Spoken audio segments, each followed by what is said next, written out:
김희철과 10년 동안 한 번도 싸우지 않다가 2010년 8월 29일 인천 문학경기장 대기실에서 그동안 묵혀왔던 것을 터뜨리며 전문용어로 맞짱을 떴다고 한다. 이특 김희철 피셜 대기실 복도로 나가 30분 동안 싸울 만큼 심하게 싸웠다고 하며 그동안의 서름을 풀며 싸우는 도중 솔직히 나 친구 너밖에 없어라는 이특의 말에 김희철은 애가 기댈 데가 나밖에 없다는 것을 느끼고 매우 감동했다고 한다. 싸운 후 숙소에서 김희철이 먼저 어색한 관계를 풀어보려고 얘기 좀 하자고 다가갔지만 이특이 할 얘기 없으니 나가라고 한 후일담도 있고 싸운 이후로 둘의 사이가 더 돈독해져 어떤 일이 있던 김희철은 무조건 이특의 편을 들었다고 한다. 선빵은 이특이 김희철을 밀친 것으로 시작됐고 김희철이 뒤로 밀리며 가만히 앉아있던 규현의 얼굴을 실수로 가격했다고 한다. 여담으로 무대에서 김희철과 등을 붙이고 하는 안무가 있었는데 감정이 많이 상한 이특은 등을 붙이지 않고 가만히 서 있었다고 하며 당시 현장에 있던 G드래곤과 태양은 싸움을 목격하고 대기실에서 나오지 않았다고 한다. 2011년 8월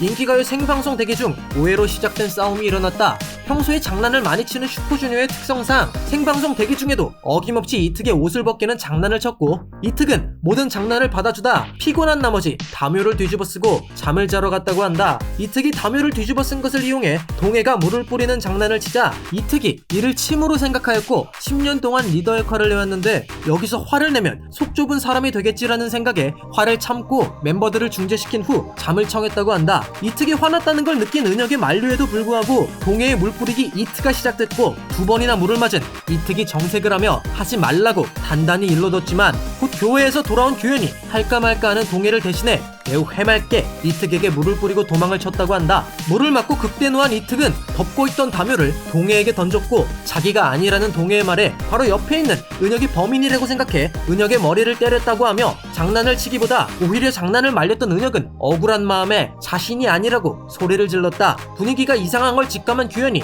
내가 했다고 정체를 밝히자 이특은 규현이 쭉 그 자리에 있었다고 오해를 해 욕을 하면서 규현의 머리를 2대나 때린 후 밖으로 나갔다고 한다. 이건 좀 아니라고 생각한 규현은 바로 이특을 따라갔고 울음을 참으며 어떻게 형이 나한테 그럴 수 있냐고 서름을 토했다. 이에 이특이 울고 있는 규현을 보고 마음은 아프지만 자존심을 생각해 규현을 밖으로 내보냈다고 하며 이러다 팀이 나 때문에 해체되겠다고 생각을 해 규현을 찾아 나섰다고 한다. 규현을 찾으러 간 이특은 곧 복도 끝에서 울고 있는 규현을 발견하고 미안하다고 사과를 했지만 마음이 상한 규현은 사과를 받아주지 않았다. 어떻게든 이 관계를 풀어보려고 한 이특은 만약 오늘 상을 받게 되면 수상소감을 해달라고 부탁했고 이 부탁을 거절한 규현은 그래도 자기가 잘못한 게 맞기는 하니 수상소감 도중 사과를 하려고 준비했다고 한다. 규현에게 수상소감을 부탁한 후 생방송 준비를 위해 대기실로 들어온 이특은 2시간째 같은 자세로 가만히 있는 은혁을 발견하고 이에 아차 싶어 은혁에게도 수상소감을 부탁하였다. 생방송 무대 후 슈퍼주니어의 수상소감이 다가오자 이특은 은혁과 규현을 무대 가운데로 끌고 나갔고 극대노한 은혁이 무미건조한 수상소감을 발표했다. 은혁의 수상소감이 끝나고 규현에게 마이크를 넘겨줘야 했는데 바로 앵콜송이 나오는 탓에 규현은 영문도 모른 채 준비한 수상소감을 말하지 못하게 됐다고 한다. 대기 시간에 숙소를 다녀와 이 사건을 모르는 멤버들이 대다수라 정확한 상황을 모르다 보니 당연히 앵콜송 당시 분위기는 매우 어두웠고 이를 신동이 어떻게든 풀어보려고 무대 시작 전부터 3명을 달래줬지만 아무도 신동의 말을 들어주지 않아 신동도 극대노를 냈다고 한다. 무대가 끝난 후 신동이 너네가 프로냐는 말과 함께 눈앞에 있는 상자를 걷어 찾는데 마침 상자에는 콜라가 들어있었고 상자에 들어있던 콜라가 터져 옆에 가만히 있던 예성이 콜라를 뒤집어 썼다고 한다. 여담으로 이 사건을 나중에 들은 김희철은 이특을 걷는 동생들에게 불같이 화를 냈다고 하며 인기가요 다음 스케줄인 출발 드림팀에서 모두 화해했다고 한다. 너목보, 현실남녀, 미스코리아 2020 등 다양한 프로그램에서 MC로 출연하며 가수 외의 능력을 입증해냈다. 아는 형으로부터 가수라는 직업은 오래 갈 수 있는 직업이기도 하지만 반대로 수명이 짧은 직업이니까 너만이 할 수 있는 무언가를 만들라는 조언을 들었고 그때부터 MC라는 꿈을 가지게 되었다.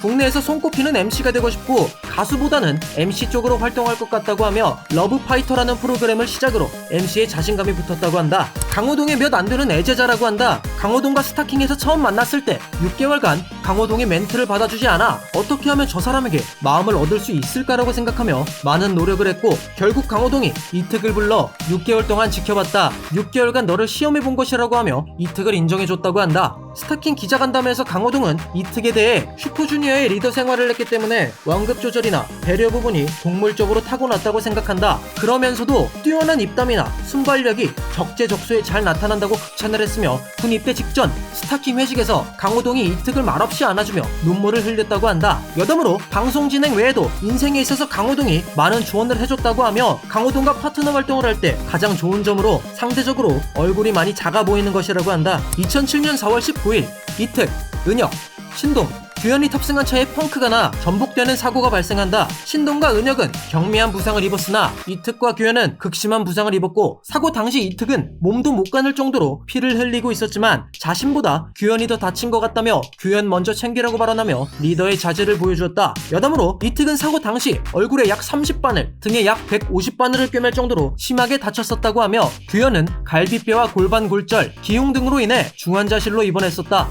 2007년에 당한 교통사고 후유증으로 보충력 판정을 받을 수 있었지만 현역 입대를 위해 꾸준히 재활 치료를 받아 2012년 10월 30일 306 보충대에 입소했고 국방홍보원 홍보지원대로 자대 배치를 받았다. 하지만 2013년 연해병사 폐지로 12사단 37연대로 전출을 갖고 2014년 7월 29일 병장 만기 전역했다. 모든 면에서 항상 완벽하고 다재다능한 모습을 보여주는 이특에 대해 알아보았다. 원하시는 인물이 있으면 댓글로 남겨주시고 일부도 있으니 이특의 일대기가 궁금하신 분들은 일부를 시청해주세요. 좋아요, 구독, 감사합니다.